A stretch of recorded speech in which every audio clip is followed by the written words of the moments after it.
What's up, everybody? Welcome to Wulff Den Live, episode 158, the one where Bob has to decide whether he wants the brand new washer and dryer set or settle for what is inside the box. I know what's in that box. I know. We unboxed that. I was hoping. I want that. I don't need a washer and dryer. I was hoping like you had things to unbox, so I could just grab one and do that. Sorry, but you failed me, so I just have to grab whatever box is lying Sorry around. about it. And it was the Game Shell redefined portable gaming console, which I have yet to put together, but that's going to be awesome. Yeah, we unboxed it last week, so check that out in the archive version or on Apple Podcasts, SoundCloud, Google Play, and Stitcher. Yeah, any of the podcasts, so you can't actually see what it is. Yes. How's everybody doing today? Hello, Scott and Meister. Hello, Fox. Hello, Giga. I'm not saying that. I know it's not a racist name because we talked about it. Right. I vetted. Okay. But I still can't bring myself to do it. Right. Christopher, Chad. Hello, everybody. Hello, anyone and everyone who is here. The YouTube chat on the screen will eventually catch up. Okay. Anyway, we've been fussing around with the new camera. Yes. Pretty sure this is going to be it. Okay. Pretty sure we got it nailed down. All right. Sounds good to me. Until I get my new computer, and then we're going to have all sorts of freaking problems. But anyway, we got a lot to talk about today. Yes. It is CES this week. Yes. We have some news from it. There's a lot coming out. Apparently, there was a sex toy that got nominated for like an award, and then they rescinded it when they realized they were nominating a sex toy. Wait. What? There was apparently like they were already like giving out like awards and stuff. Yes. And a sex toy got nominated because it was like a smart sex toy. And then the people who run CES are like, oh, we can't nominate a sex toy. Oh, so they took the award away. Why not? Exactly. A bunch of prudes. I know. It's 2019. Listen, if it's a great product, then it's a great product. Yeah. It doesn't matter Exactly. if you put your penis in it or not. Other one. Other one. Butthole. Speaking of butthole, thanks, Rel MFU for the Twitch Prime sub. Also, thank you, Striker XL, for being a member here on YouTube. And remember, if you do any of that stuff, they get to your Discord, discord.gg/wolfden, and you can get videos early and stuff. Yes. Except Will's videos. We'll never post his videos early. Yeah. I Thank you, Swalker200, for the Twitch Prime sub. As I'm going to bed, I realized, I finished mine. I should post it early in the Discord. You should do that. I'm already in bed. It's a pain in the ass because YouTube doesn't let you post. YouTube doesn't let you send the link to the video if you schedule it. Yeah. So what I usually do is I go to bed at like 7 in the morning, and then I wake up at 10, go, make the video live, and then I go back to sleep. See, my problem is I just default to scheduling it. And last night, and you can't change it after. Yeah, that's the thing. Like, at least from the mobile devices, you can't change it to anything else after that. Once it's set the schedule, set the schedule. Yeah. So and you can't schedule it if you start as unlisted. Yeah. So scheduling you can't switch to. Also, thanks for the 7.99 A's. You think that's Aussie dollars? Yeah. Yeah, I think. Hey, boys. Thoughts on SNES Game S coming to Switch Online? That's from John Matthews. He's asking. SNES Games coming to Switch Online.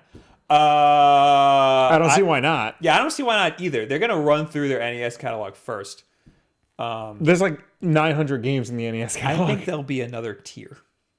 Really? I think they'll add another tier to the subscription. I would hate that. I'd be fine with that. I want some SNES games. If it means I want some NES games, but take it, man. I don't like the idea of like fragmenting it like that. You know, because the whole idea of you pay one price for everything, you know, that's why Netflix works, that's why Hulu works, that's why Amazon Prime works. Well, that just means that eventually we will get N64 tier. Right. And GameCube and stuff. I'd rather they just like lump them all in one. I mean, most people are pissed because they want it piecemeal. Yeah. They want to be able to pay for the games individually. But we just got so many NES games. We do have, what do we have, like 30 something right now? Mm-hmm. I mean, I understand like We're close to 30. Wanting them piecemeal. Like I understand that. But I don't understand. I don't know. I don't like the idea of another tier, price tier. What would you want? How Just would one you flat- want them to what- add SNES games? Just add them. Just add them. That's Just add it. them. Yeah, one flat price.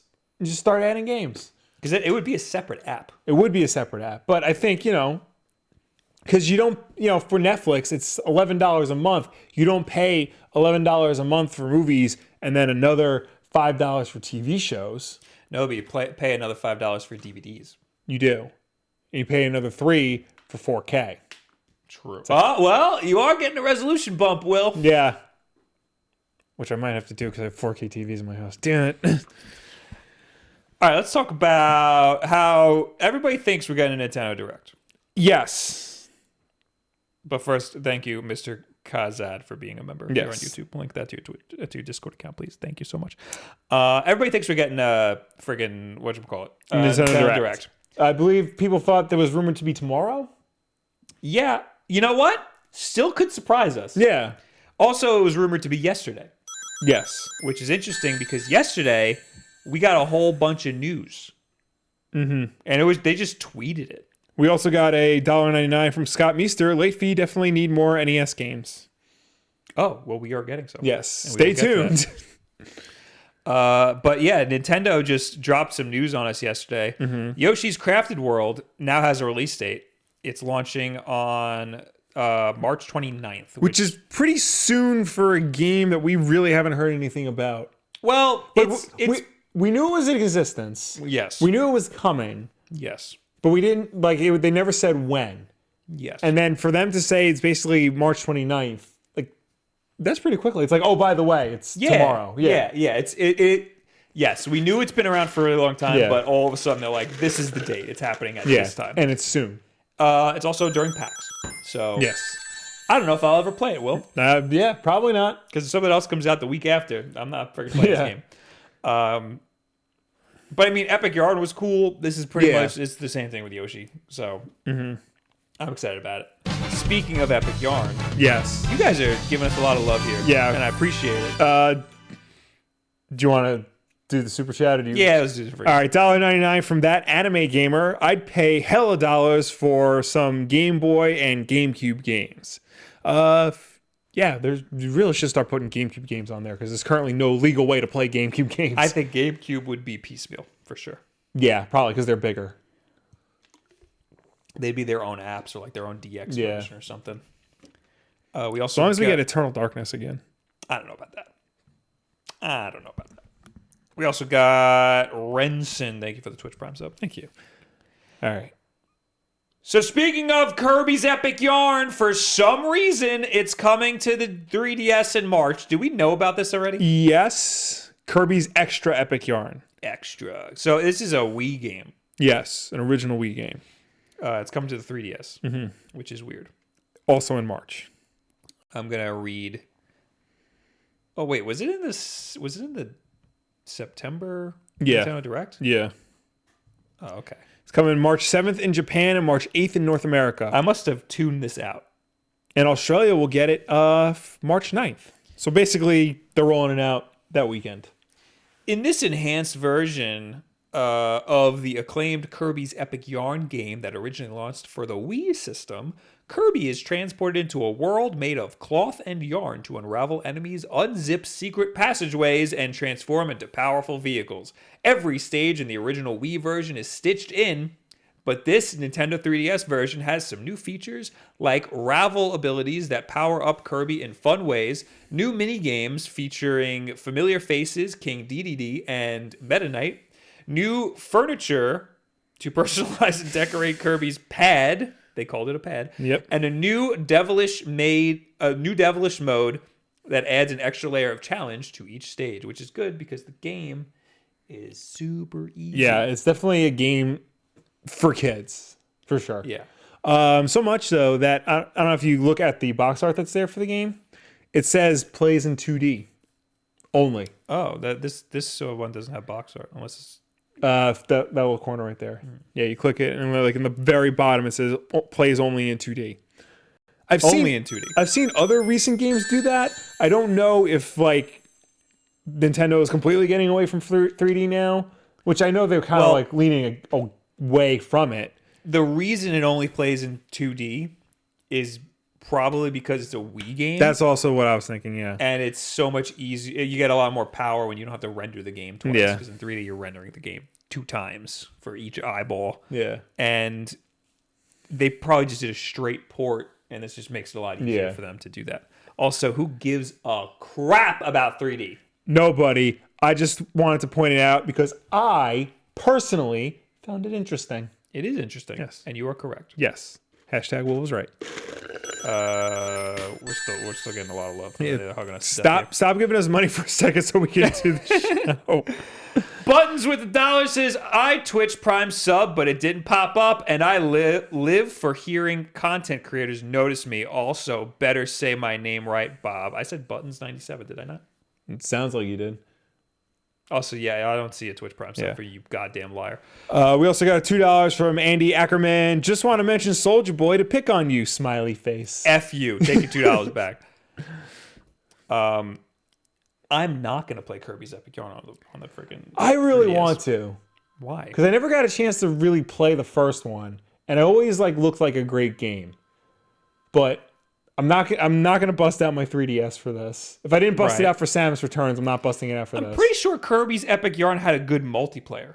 Yeah. Yeah, well, 3DS, we're gonna friggin' be multiplayering it up. Well, there's only 2-player to be fair. Yeah, but come on, man. These types of 2D platformers are great multiplayer games, especially something like Kirby because they're easy, so you can get somebody in who doesn't normally play games. Kirby, the one for the Switch, Kirby Star Allies, is an awesome multiplayer game. Yeah. Because of that, because you can play with like a freaking 2-year-old. Yeah. But and that's like pretty much the only reason I would want to play a Kirby game. Is it with a 2-year-old? Yeah, it's like with somebody who either doesn't play games a lot and like kind of sucks, or with a child, you know. That's not to say Kirby games aren't. There's plenty of Kirby games that are really good. Yeah. But there's also Kirby games that are like really dumbed down platforms. Yeah. Apparently, Sakurai. This is according to Did You Know Gaming? Mm-hmm. Sakurai added the like absorbability in Kirby to make it more complex for advanced gamers. Oh. But the whole game, you can get through the whole game without doing the copy ability at all. Interesting. Or you're supposed to be able to get through the whole game without doing the copy ability at all. So if you're an unadvanced gamer, you can still play Kirby. But yeah, Yoshi's Crafted World, I will play. I want to play, but it's the weekend of PAX, so I don't know. I'm very busy the weekend. We're going to PAX East. We will be there. Who's calling the house I don't know. phone? One time, somebody came over and the house phone rang, and they got scared because they haven't heard a house phone in forever. I know. It's bizarre. Anyway, it's also interesting that Kirby's coming for the 3DS. Because in Japan, software sales show the console's slow death.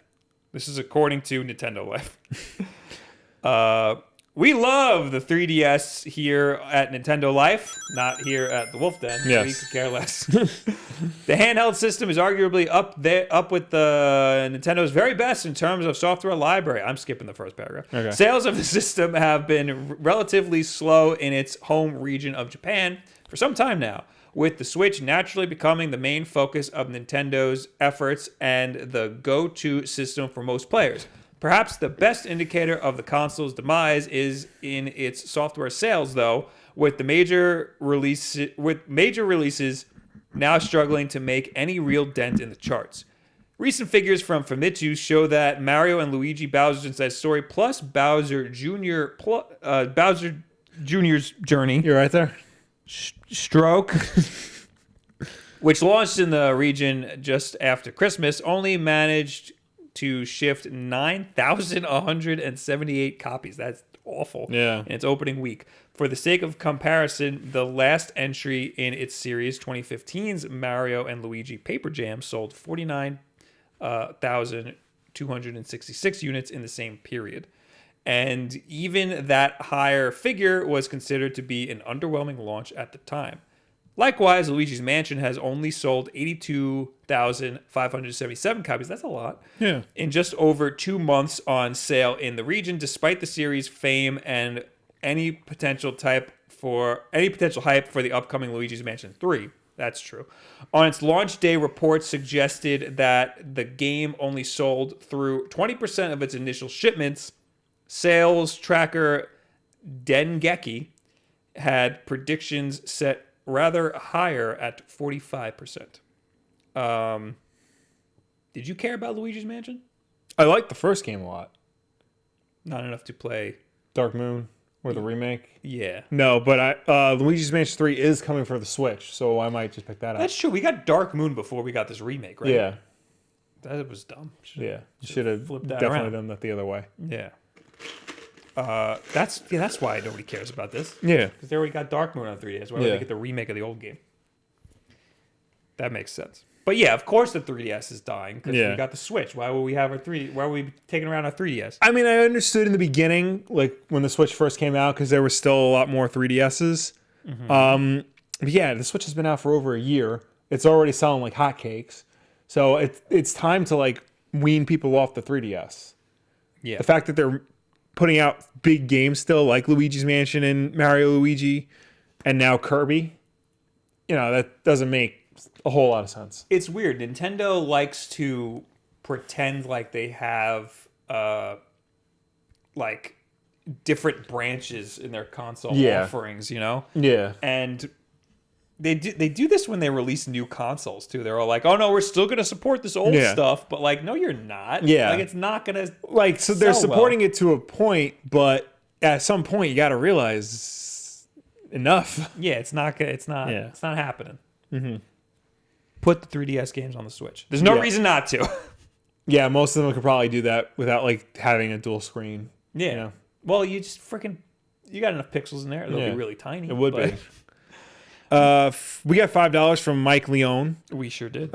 Play 3 Ring Eden, the greatest modded Minecraft map ever. Also, keep up the good work, you guys. Thanks, man.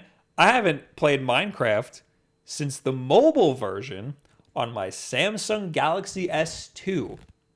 So that's not going to happen. And I'm pretty sure the last time I played Minecraft was before that. So, yeah, no, we're not Minecraft people. Yeah, nuts.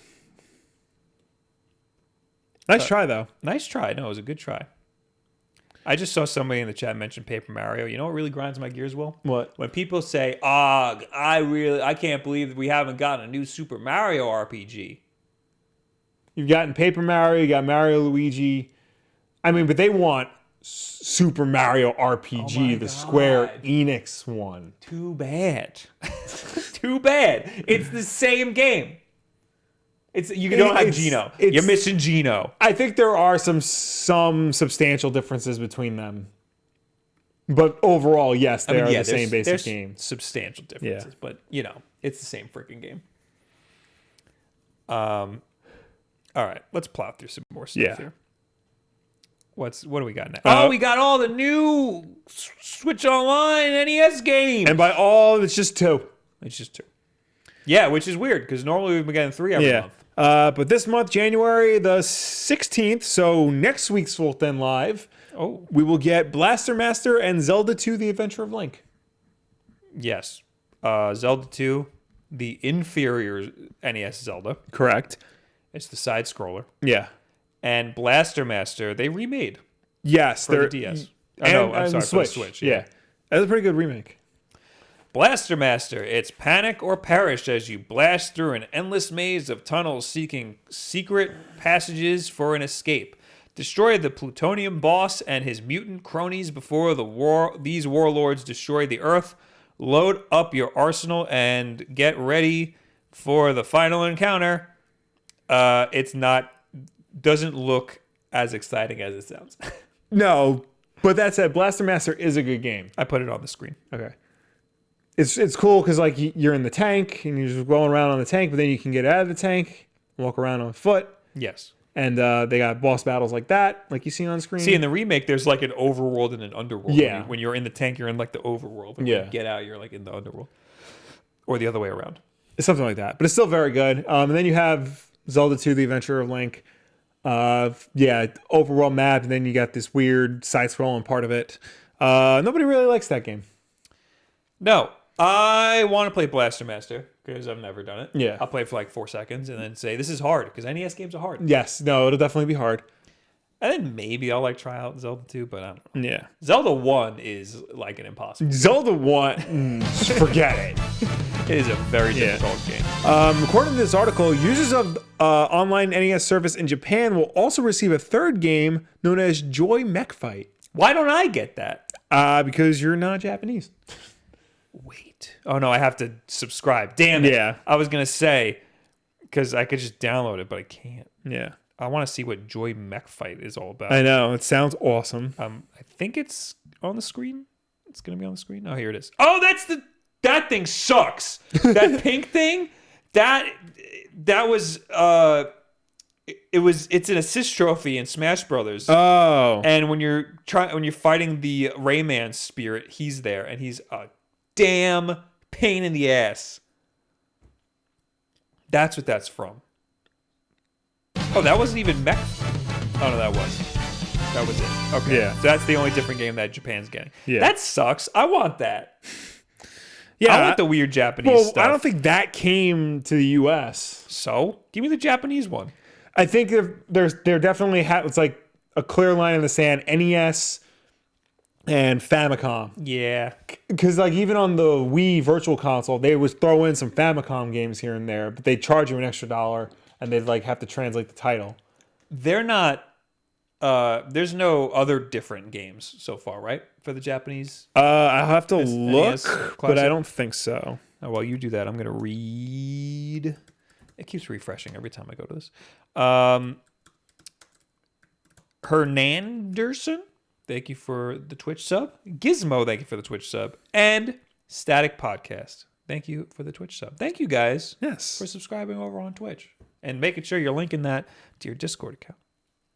Did you know that Twitch Prime is free if you have Amazon Prime? And you can support us for free and get into our support only Discord where you get videos early, but only mine because Will doesn't do it right. Nope. I just do everything. Everything I do is wrong.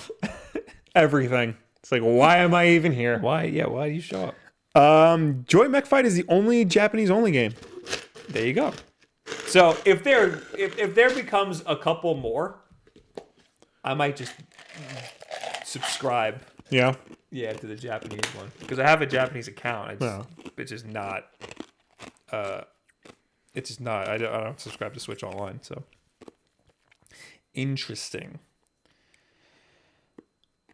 That's really it. I mean, all of this news dropped yesterday, Tuesday. So this leads me to believe that was the direct. That's it. Here's the thing. We need a Nintendo Direct. Right. Because we need a Mario Maker this year. And Right. they're not going to talk about that until after they release Super Mario U Deluxe. Right. Super Fight Whatever. Alpha Yeah. Turbo. Hyper Fighting Remix. Yes. And so after that comes out, they got to wait maybe a week or two and then drop some Mario news for the year. Because we don't have any Mario games coming out this year. Aside from that. Yeah. Or maybe they'll wait like a month. I can possibly see them announcing Mario Maker at E3. Like I feel like announce it in the middle of the year for the holiday. That's so quick though. Yeah, but The first E3 I ever went to, I think it was the first one. They were all Mario Makered out. It was Really? amazing. The whole booth was Mario Maker. Wow. It was awesome. And no, that might have been Mario Maker and Smash Brothers. No, it wasn't. No. I lied. I'm a liar. What was I going to look up? Oh. 2018. Oh, wait. List of Nintendo Directs. Because there's a Wikipedia list. okay. And we can see when... You can see the pattern. Yes, when they did it last year. We might only get one in February. They started in 2011. Okay. So we got... In 2018, we got one January 11th. That was a mini direct. I remember that. Spring-summer 2018 Nintendo Switch games. Mm-hmm. Then we got one in January 30th, which is just Fire Emblem Heroes, the mobile game. Right. So that one doesn't really count. Mm-hmm. And then we didn't get anything until March 8th. which was focused on Mario Tennis Aces. Okay. Well, it was Nintendo Switch and Nintendo 3DS games with a focus on Mario Tennis Aces. And then on March 20th, we got indie games for the Nintendo Switch. So I think, if I were to guess, since there was such a gap, and they talked about Fire Emblem Heroes in one of them, so that like doesn't even count. I'd say we're not getting one until February, since they just released all this news. Yeah, sounds about right. We need another Mario game. Yeah. So it might not be till February. Well, they'll probably have it direct in February, but they won't announce a new Mario game in February because they just had a Mario game in January. No, I think they might. Why? Like, because then Just because I want Mario Maker. I know, just because you want it, but that and doesn't that's mean a big deal. Yeah, I know, but that doesn't necessarily mean they're gonna do that because Right. they're still trying to push a Mario game that only came out a month ago. Right. It's gonna be this Mario game is gonna be a big deal, even though it's a remake. Well, a port, An enhanced port. I was reading a review of it, and they said like it being on the Switch is better for it because it's years removed from all the other 2D Mario games that they were releasing. It doesn't have the weight of being a system seller at launch on its shoulders. So like people can actually play it and enjoy it for what it is and not have it this like, you know, fake hype around it, trying to push it as something it's not. Right. I saw two articles. One of them said this is something like this is the best version of or like New Super Mario has never been better on the Switch or now that it's on the Switch, something like that. And then I saw another article that was like lackluster port. or New Super Mario U Deluxe adds nothing to the franchise or something like that. So, but the thing is that it's New Super Mario Brothers sells so much, it's insane. Yeah. So now it's on a platform that people actually own. Yeah. So it's going to sell a boatload. Mm-hmm. And it's a great game. It's a good game. I mean, it's a good game. New Super Mario gets a bad rap, but they're all really good games. Yeah. It's just that they got stale after a while because they're releasing the same thing over and over again. And like within such a short time frame. Yeah. Yeah. I haven't played. We played Super Mario U. Yeah. Together. Yeah. I think we beat it. I didn't beat it. Then that means I didn't beat it. Yeah. But we never played Super Luigi U. No. I gotta play that. I'll play through both of them on Twitch probably. All right. We keep getting all these people hugging us to death. Where was I? Arrow Dragon 730. Thank you for the Twitch Prime sub. Colonia Bob. Hey, thank you for the Twitch Prime sub. And that's it. Or the Twitch sub. I don't know anymore. Said Paints says, is the Wulff Den apparel going to be on sale anytime soon? I don't think so. Sorry. All right. So, long story short, we don't know when the Nintendo Direct's going to be. But just hold your horses, basically. Hold your horses. Play Super Mario U. Have a good time with yourself. Beg Nintendo for a Mario Maker. Yes. From your old buddy Bob. Or if you don't want to do that, you can just go into the Resident Evil 2 demo that's coming out this week. Segue. That's not the next story, but okay. Okay. Damn it. We could do that. Damn we it. could do. Well, it's too late. We're doing it. It is too late. Well, we're doing it. We're doing it. Yeah. So Resident Evil 2, my most anticipated game of the year, which is coming out in January 25th. We are getting a demo for it this Friday, but there's a catch. There are two articles here. Yeah, I put the IGN one because it goes into a little bit more detail on the catch. Okay. So basically, we're getting what's called the one-shot demo. It is coming out for the PS4, Xbox One, and Steam.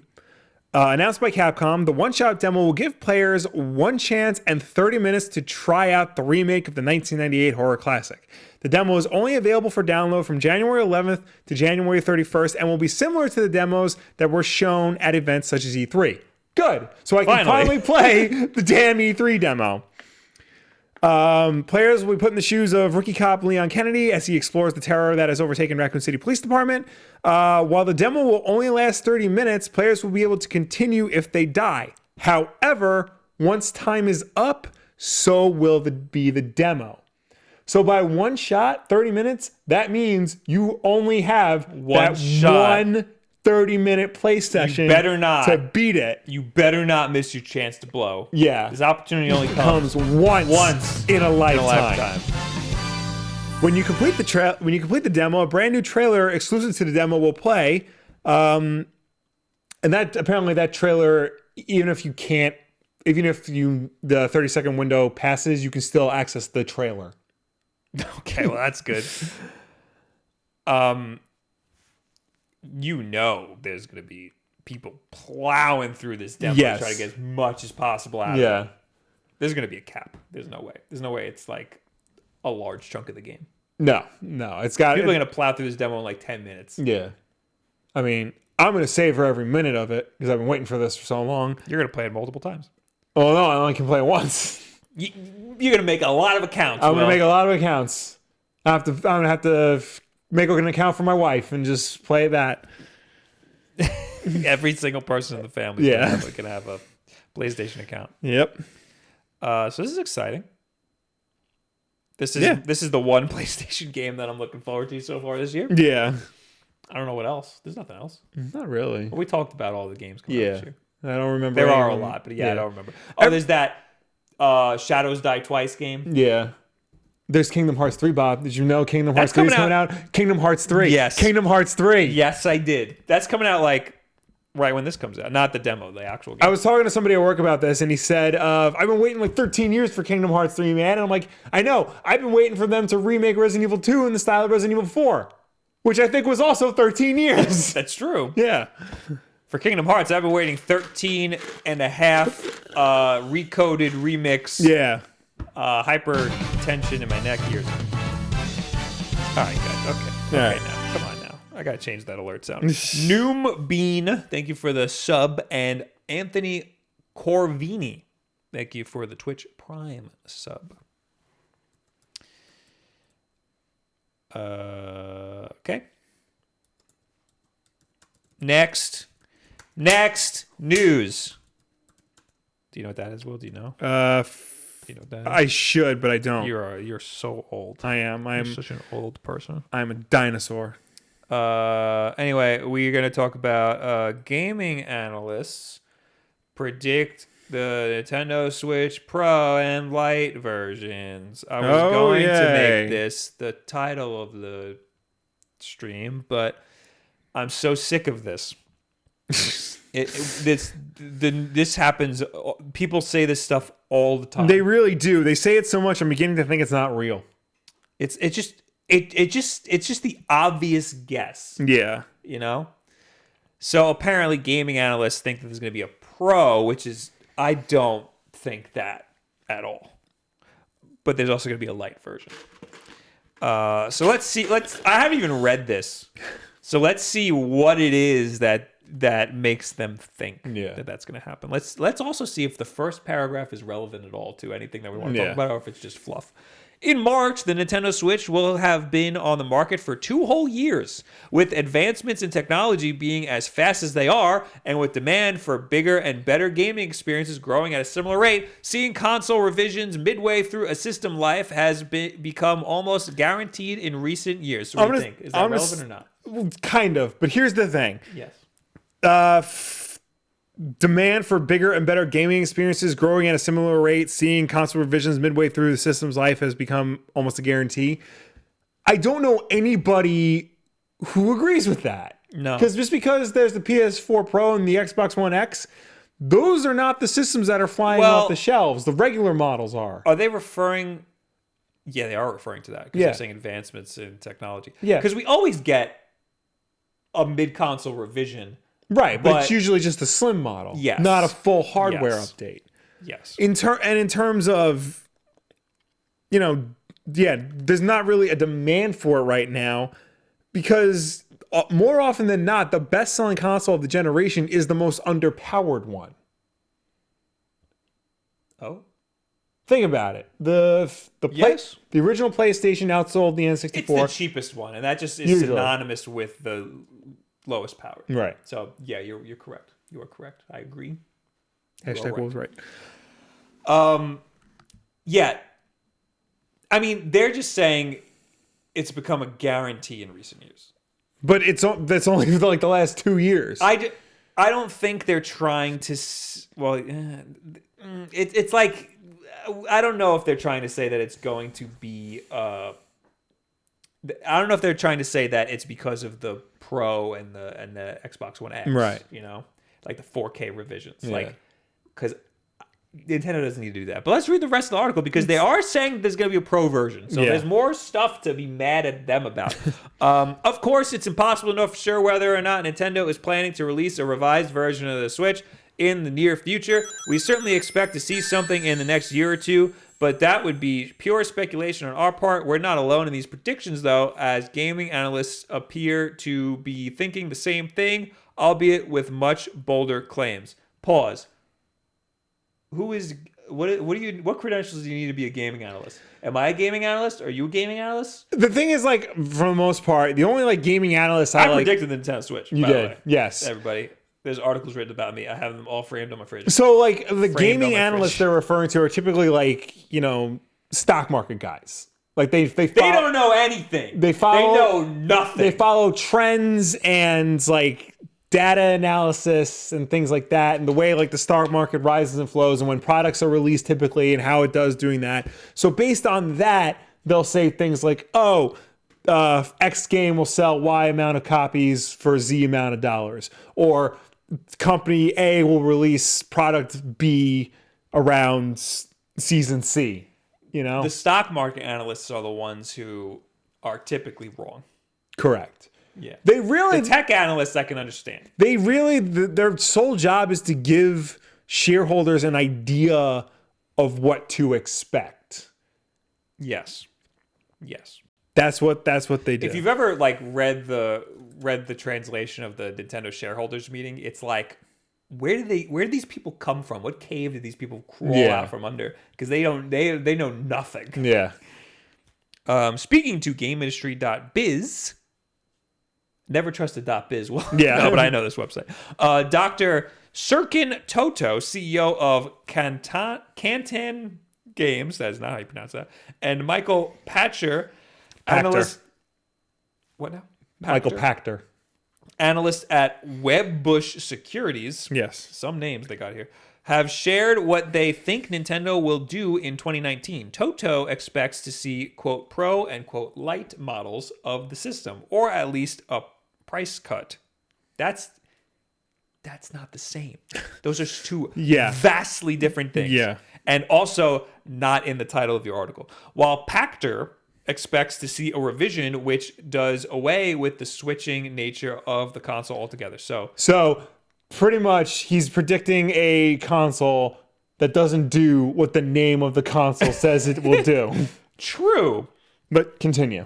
Toto, who's the Switch Pro and Switch Lite person, while the 2019 Switch Pro has been already reported to be in development by the Wall Street Journal, I also think Nintendo will offer a, quote, Switch Lite, or just keep the current version at a lower price to cover the lower end of the spectrum and offer offset syncing 3DS sales. And Pachter is the one who thinks Nintendo will launch a fully handheld version of the Switch at $200. I expect the device to have the same screen, but with Joy-Cons built into the body and no docking station. Since it can't switch from handheld to console, it's hard to guess what they will call it, but let's assume Game Boy. Kidding. So he's making a little goof. I've also said that. Right, but I don't see why they would release a system that doesn't do what it says it does. Well, it's like the 2DS. I guess. But the system is called the 3DS. The 3DS, right. 2DS. But at least that kind of makes sense because it sort of acts as a downgrade. What are they going to call the no DS? With the no switch. Yeah. You can't, the you don't want to... What's a switch that can't switch? The button? Yeah.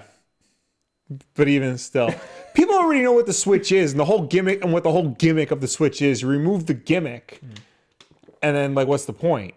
I think, because even for me, I play it in portable mode almost exclusively. So many people play it only in portable mode that I think it makes sense to make a cheaper version that is only portable. But what was that chart? Half like half the people play it in portable and half the people play it in docked mode. Yeah. So are you gonna create a cheaper version that only works in docked mode? No, Because by that that's the expensive version. but then by that extent, because if you do a version that's only in docked mode, that removes the price of a screen. True. So theoretically, you can do a less expensive version. That's a very That's good both point, ways. Will. Yes. Again, hashtag Will was right. But my biggest problem with these first of all, these analysts are just guessing. They're just straight up guessing. Usually, yeah. I'm saying these. There's no. So here's the thing. Nothing behind this. Michael Pachter used to have a show on game trailers where he would did? talk about things like this. Yeah, I used to watch it a lot. And one of the things he said was, I am wrong 99% of the time. Aren't we all? Yeah, he basically said, like, my job is to pretty much just give people an idea of like what to look for in the market. He said, I was only ever correct once with regards to Spider-Man 2 for the original Xbox, and I was so correct, I got calls from Activision asking me how I knew that. And that was back in the day. Yeah. That was so. I'm sure he's gotten a few more. I Things remember, right. when I would watch a show, he would predict the Wii HD and Grand Theft Auto 5 every month. Eventually, he's gonna get it. Eventually, exactly. Grand Theft Auto 5. Yeah. He was so wrong. It was in a post Game world, trailers was so not a thing by then. Game trailers the website? Yeah. I'm getting it confused with G4. Oh yeah. I'm so out of scope there. Yeah. Anyway, I agree with Pachter here. I think that we're going to get a Switch Lite that is only portable. I completely disagree with a Pro version. I disagree with the Wall Street Journal and with Toto over here. I feel like if we're gonna get a Pro version, it's not gonna be right now. Like it's gonna be another few years, and it's not gonna be labeled the Switch Pro. It'll probably just be labeled like what they do with iPads. It's the same device, but with just a processor. The new Nintendo Switch. Yeah, exactly. I mean, it's possible because they do that with the DS. Right. Now. They keep. Yeah. They did the new 3DS. But I'm saying like what they do with iPads, like the current iPad is just the 2018 iPad. So I would imagine like I don't know. I don't like that. like at all. probably by next year, like the 2020 version of the Switch. I don't know though, because they have to Or Switch version 2.0. Even the new 3DS had exclusive games. Not many. It had like one or two. Yeah. And that's bad. Yeah, no, that is bad. news. Yeah. But what I'm trying to say, like a system like the Switch could theoretically, get a spec bump and still have like everything that used to work on it, and vice versa. Originally, I was thinking like they would just put a better processor. Yeah, like a Tegra 2 or something. That all it would really do is just make the battery life more efficient. Yeah. That way, and maybe like a slightly better screen, maybe a 1080p screen instead of 720p screen, like small changes. Mm-hmm. But the games wouldn't play any better or anything, but I think it makes more sense to do a slim version or a light version that has the Joy-Cons built in. I just don't see. But then, are there games that, like 1-2 Switch, you got to take the freaking... Exactly. But then I guess that's the same as games not working with the old 3DS, only working with the new 3DS. Yeah. So those are some trade-offs. Well, I mean, you get another you can still connect Joy-Cons to it. True. I don't know. Here's the thing. Nobody knows what Nintendo's doing. No. Only Nintendo knows what they're doing. And even sometimes they don't know what they're doing. True. That's a very good point. So this is we're all just guessing here. And don't forget, I predicted the Nintendo Switch. Don't listen to anybody but me. Yeah. We got a lot of stuff while we're talking about that. We got $5 from my very best friend in the world, LKM Cherokee. All right, while you talk about that, I got to pee. All right. Hey, Will, what are your thoughts on Martian Manhunter 2, Green Lantern 3, and Justice League 15?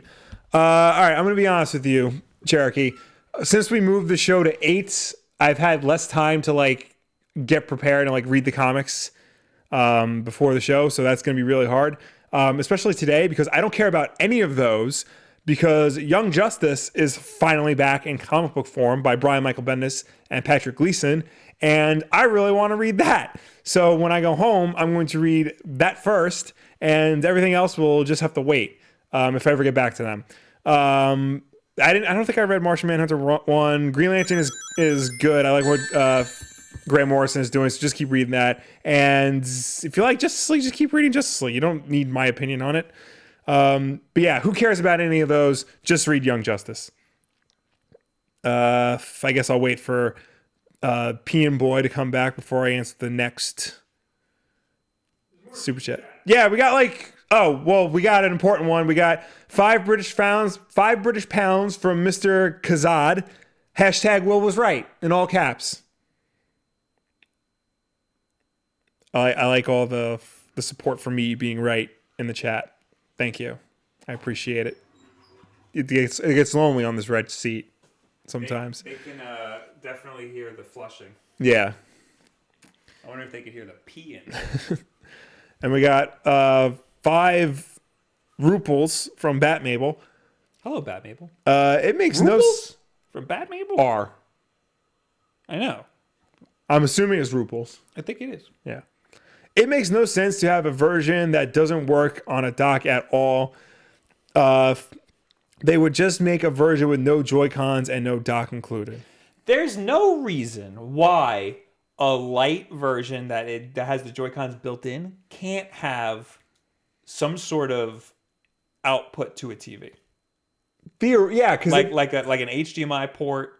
Well, I'm assuming it would be powered the same way through USB-C. Right. They would have to make a smaller dock then.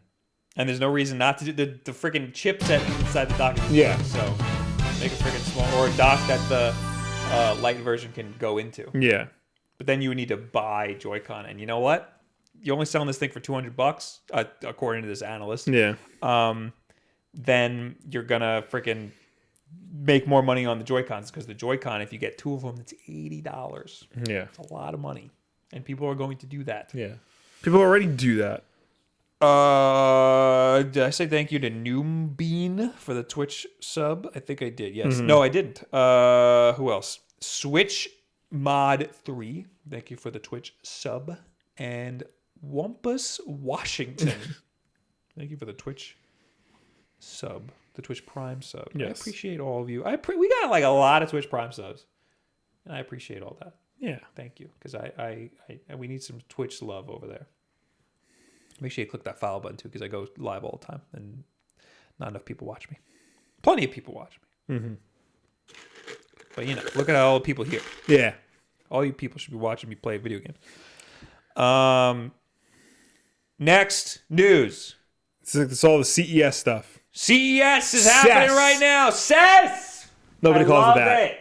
It's the Consumer Electronics Show. We gotta go next year. Here's what we're gonna do. That's on my bucket list. Here's what's gonna happen. Okay? This is what's gonna happen. You're gonna be comic book superstar Wulff by the end of the year. Going to be. We're gonna have 1 million subs, and then we'll be able to go to CES next year because they require 1 million subs if you want to go to CES. That's harsh. And then we'll go. It's insane. Yeah. Then we will go to Vegas and we'll be able to go to CES and hang out with Justine and Jenna. Yeah. Okay. Yeah. That's the plan. Yes. Okay. And then right Tell across. all your friends about Wulff. And then right across the street will be the Adult Entertainment Expo. And then we get to go to that. I bet you they don't have a sub requirement. No. They probably also don't throw you out for having a sex toy. I made a boo-boo, Will. What'd you do? I didn't do a local recording. Good thing we started the podcast earlier. Yay! All right, so the first thing that we have is that the HTC Vive has a little tiny version now. Yes. The HTC Vive Cosmos. This better be an all-in-one.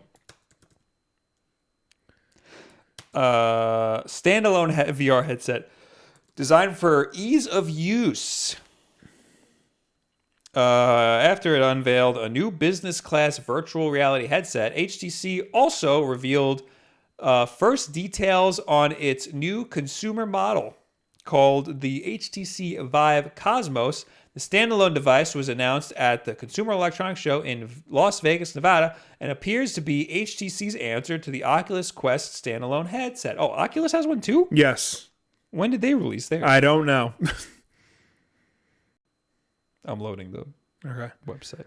While you do that, I also want to point out... Spring 2019 it is coming out. Okay. HTC also announced the Vive Pro headset. Adds just one feature to the existing hardware, and it's a doozy: integrated eye tracking. So In the headset. Oh, that's pretty cool. Yeah. Oh, I think Using Tobii technology, the Vive Pro Eye is able to follow users' eyeballs in real time, letting developers gather data on exactly where they're looking and when, and opening the door for new, more immersive experiences. But eye tracking isn't just a clever input method. Its existence also enables the frig is foveated rendering, a technique that essentially means VR is about to get a lot prettier. on screen right now I'm showing the video for the Oculus standalone, and it hasn't shown the device at all yet. Okay. I'm turning this off. I'm annoyed at Oculus. Okay. But the Vive video does show Yes. the Vive. So we got two new Vive products: the Vive Cosmos, which is a standalone thing, and the Vive Pro Eye, which has eye tracking technology. Whoa. The Vive standalone looks really cool. It's got two cameras on the outside, I guess, so you can see what's so you can toggle like what's happening outside the thing. Yeah. It looks like it connects to your phone. And that makes sense. That's how it renders you're basically playing phone games and stuff. I wonder if it has any rendering on the inside of the device. I don't know. It makes sense to have some sort of like processing in it. HTC says the Cosmos is designed with, quote, absolute comfort and ease of setup and use. That's true. The Vive has all the trackers. Yeah. The Vive is like a giant pain in the ass to use. The Vive Cosmos, according to the article about the Pro Eye, runs on both PCs and smartphones in some way.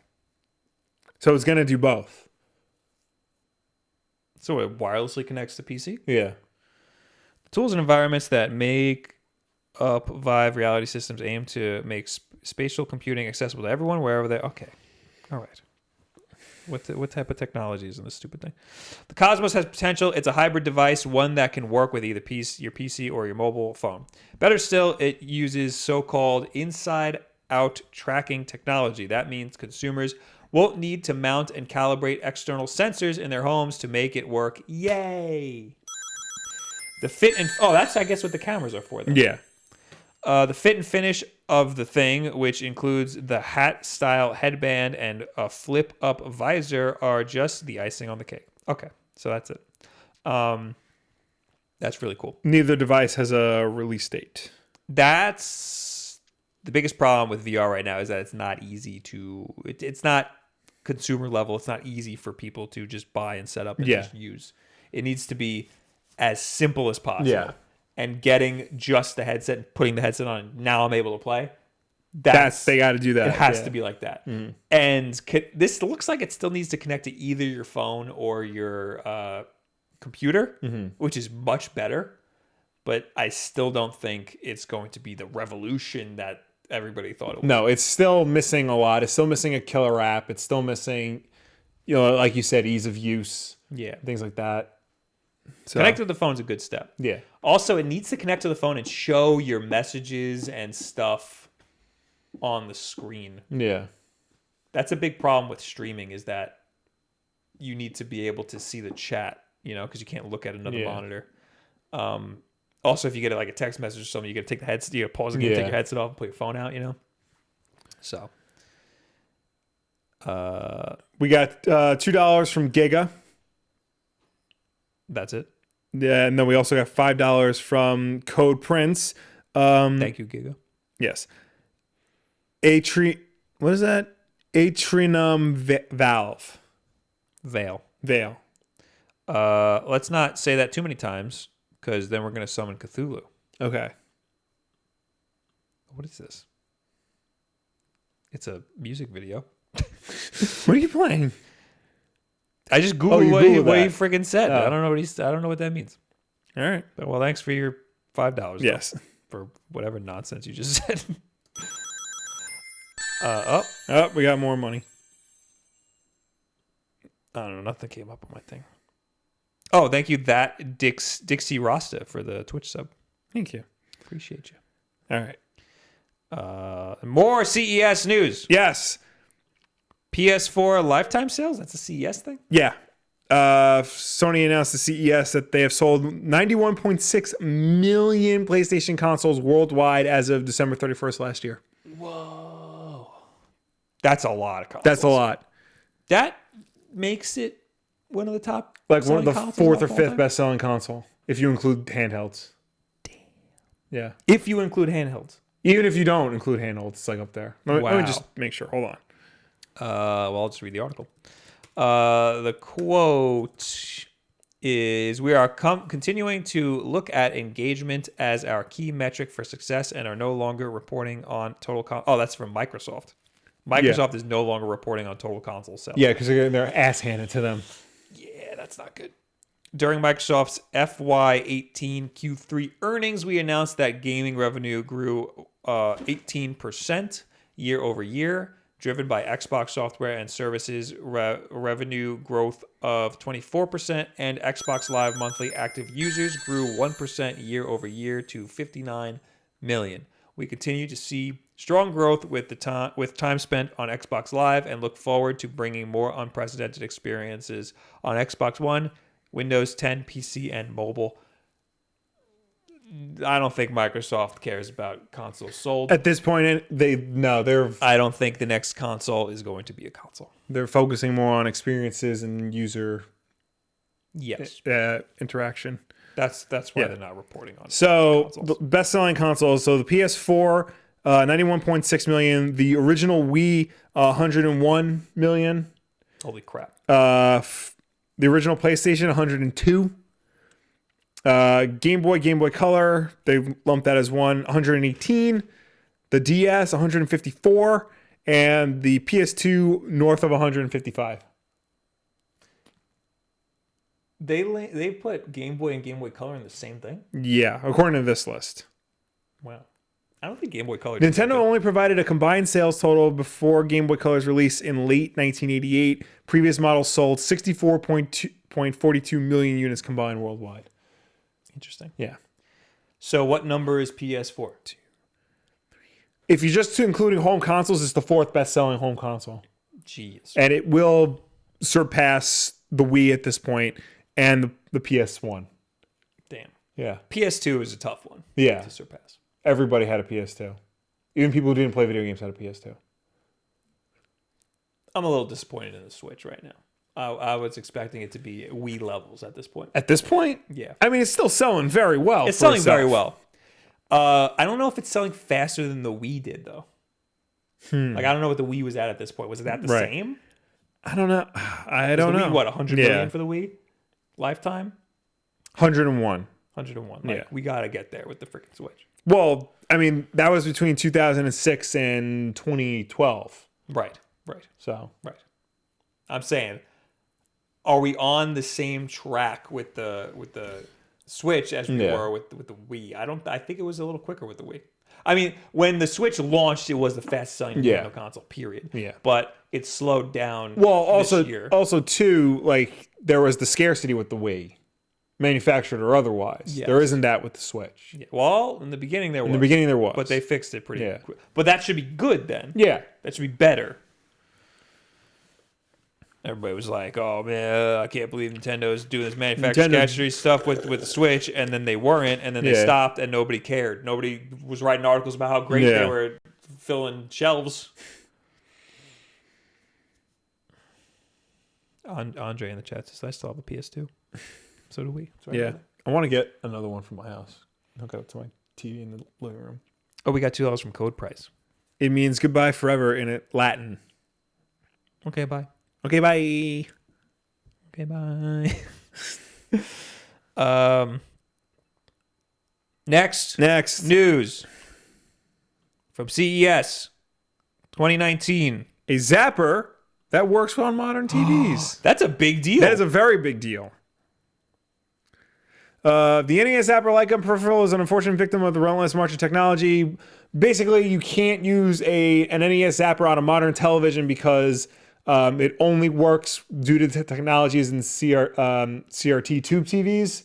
Yeah, like the way the light bounces back and such. Retro console and peripheral maker Hyperkin aims to solve that problem with the Hyper Blaster HD and NES Light Gun for the modern age. How does it connect? Is it for in original NES? Yes. The Hyper Blaster HD, as demonstrated this week at CES in Las Vegas, uses a special HD adapter to sync its sensor with the television it is attached to, making the old black and white screen trick work once more. So the way light guns worked is the screen would flash black, but the target would be white, and you have to be pointing your gun at the white mark. Right. So this new Zapper has a sensor that like you attach to it, and it can figure that out for you. So where do you so on the box it shows that the connector at the end of the light gun cable is the controller cable for the NES. So what is this adapter nonsense? I'm not sure. HDMI situation. I have to look into that some more. One caveat. Oh, here we go. The Hyper Blaster HD requires an original NES to function. Third-party retro consoles, even those made by Hyperkin, will not work. There's no pricing or release date yet for the Hyper Blaster HD, but that's fine. We've been waiting this long to play Duck Hunt on our flat screens, so what's a few more months? Now, I bet the analog NT would work. That's what I was going to say, because that's hard. The analog NT is actual NES hardware. Yes. Something like the AVS, the retro USB AVS clone console, that's FPGA, that's hardware emulation. Seeing a lot of acronyms right now. Yeah. But you know what I'm talking about, right? Nope. You know, Retro USB made their own clone console. Yes. It's called the AVS. Okay. It runs on FPGA chips, so it's hardware emulation. It's like what Analog does with the Genesis. Right. Since that's hardware emulation, that should theoretically work. Yes. Hyperkin's clone consoles are all... The Retrons. The Retrons. Those are all software emulation. Right. So that's why those probably don't work. Yes. That is... I agree with you. Yes. Correct. That's not a hashtag Will was right thing, because I'm just speculating. I don't think that's speculation. I think what else? That has to be it. That's why they would say that. Yeah. So and the analogs, there's no difference between the analog and the actual than the original NES. So why wouldn't it work? Yeah, I would like to know what this whole HDMI nonsense is. Yeah. I'm trying to look into that, and I found an article that says Hyperkin also announced the Retron DIY for the SNES, a new product in the Retron line of consoles, but this time it's a Raspberry Pi. Hyperkin will be selling a Raspberry Pi Zero accompanied by a custom board boasting 2 NES controller ports and a universal NES Super Famicom cartridge slot. And it is advertised as outputting crisp, in their quotes, crisp 720p image. So basically they're selling you a Raspberry Pi that's like pre-modded to be a SNES emulator. Only in retro gaming will you hear the term crisp 720. Yeah. Only in retro gaming and 20 years ago? Yeah. They still sell 720p TVs at Best Buy. What are they, like $1? They're like $100. All right, I could see that. Yeah. This next thing that you got here, though, is something. Yes. Yeah, you go for it. So, the Retro Champ turns the original NES into a Nintendo Switch-inspired all-in-one handheld. This looks huge. Yeah, it basically is. Also, it's widescreen. Why do you do this? Oh, yeah, it is widescreen. Why do you freaking do this? Oh, it must be a lot cheaper to make widescreen. So it's weird, because the first article, I think these are mock-ups. The second article second article I have in here like shows the actual thing. Oh yeah, no, it's widescreen there too. What the hell? Anyway, get on topic. Oh, this is not a mock-up. Yeah. This is it. And that looks so much worse. Yeah. Oh my God, it's huge. Yeah. My Arcade, that's the name of the company, The new Retro Champ reimagines the Nintendo's original 8-bit console as a Switch-like portable. Unlike Nintendo's NES and SNES classic consoles, which come with a small collection of games, My Retro's Retro Champ can play the entire library of NES and Famicom games, assuming you still own the original cartridges. On the back of the Retro Champ, you'll find 2 opposing cartridge slots that can accommodate those giant slabs of plastic that feel like gaming relics at this point. So it's got 2 slots, one for NES games, one for Famicom games, because they're different sizes. As a result, the Retro Champ is nowhere near even close to being pocket friendly. It's massive and will be relegated to backpacks and shoulder bags. The hefty design does have some advantages. My Arcade has given the Retro Champ a generous 7-inch LCD display and has packed the console with enough batteries to keep it running for up to 35 hours on a single charge. Yeah, I believe it because there's only an NES in there. Yeah. And for those times when you get tired of holding the portable up to your face, it has a built-in kickstand and can be played with My Arcade's wireless controllers. It even has an HDMI port so you can enjoy your 8-bit favorite 8-bit titles on a larger screen. That's good. It is expected to arrive sometime in June this year with a reasonable $80 price tag. That's pretty good. Yeah. It's also, look, did you see this one? It has a little spot for the kit to clean your cartridges. I got a lot of problems with this thing. Well, biggest one being it's widescreen. It's For also, me, at least. It's also ugly as hell. It is. I'd imagine there's got to be some sort of toggle. Yeah. I think the only reason why they make these things widescreen is because it's cheaper to get widescreen LCD screens. Yeah. So there's probably a toggle in there to make it not widescreen. Yeah. I know there are people who don't like black bars. Mm-hmm. It is a waste of space. It is, but if it's not the way it was designed to be in, then you have to understand that. Probably my biggest problems is what is going on with that D-pad. Oh yeah. Why is that? It's got the Switch style. Why is that on there? I don't know. Why would you do that? You're making an NES. Yeah. This is an NES It console. needs to be a plus-shaped D-pad, not freestanding buttons. Also, I know they went for the Game Boy style B and A buttons. Yeah. Not cool with that. Not cool, yeah. Not cool with that. Yeah, no, it needs to be flat. It needs to be flat. Not about that. Mm-hmm. The toggle in between. No. It does say here the use of individual buttons for the Retro Champs D-pad design choice has not been finalized. Oh, okay. That's important. Also, the start and select buttons are all the way at the top of the They're on console. opposite So sides. you got to go all the way Yeah. up. I don't know. Wait, are they on opposite sides? They are on the opposite. same side. No, they're on opposite sides. Because there's 2 on the right. There's 2 buttons on the right. Is there? Yeah, there's a select button. No, on the left, that's reset. Oh. On the right must be start and select. Okay, I see now. And they're all the way at the top. So you got to Yeah. readjust your grip if you want to press that. So for stuff like Zelda, where it's important to hit start, that's going to be a problem. Okay. Further down in the article, My Arcade originally claimed the Retro Champ had a rechargeable battery that lasted a good 35 hours gameplay. That is an impressive claim, and as it turns out, not an accurate one. On a full charge, the Retro Champ will accurately run around 3 to 5 hours, which is enough time to get tired of playing NES on a long flight. What? Yeah. So basically, it's only going to last 3 to 5 Wait. hours. So basically, the same amount of time as a Switch. Which has NES games on it. Yeah. Why did that happen? They probably thought, they had it for 35 hours. Then in practice, they're like, nope, only 5. But did they play it for 3 hours? How did they know that? They must have. Because they're playing it on the show floor. For 3 hours?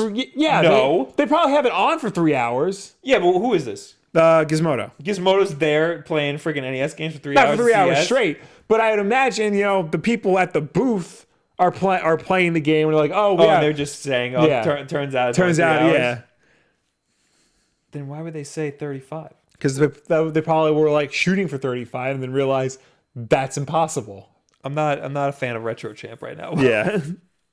This was they probably should not have shown this. Yeah. Or not say right out the gate. Yeah. Battery life. All right, this is the last piece of CES right. news that we have here.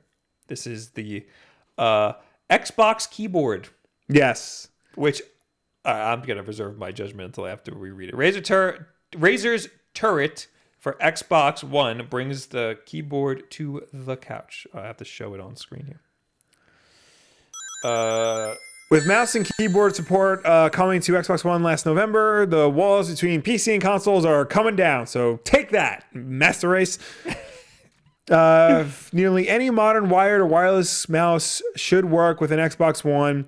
And while lots of living room gamers... Oh, I got an ad in the way.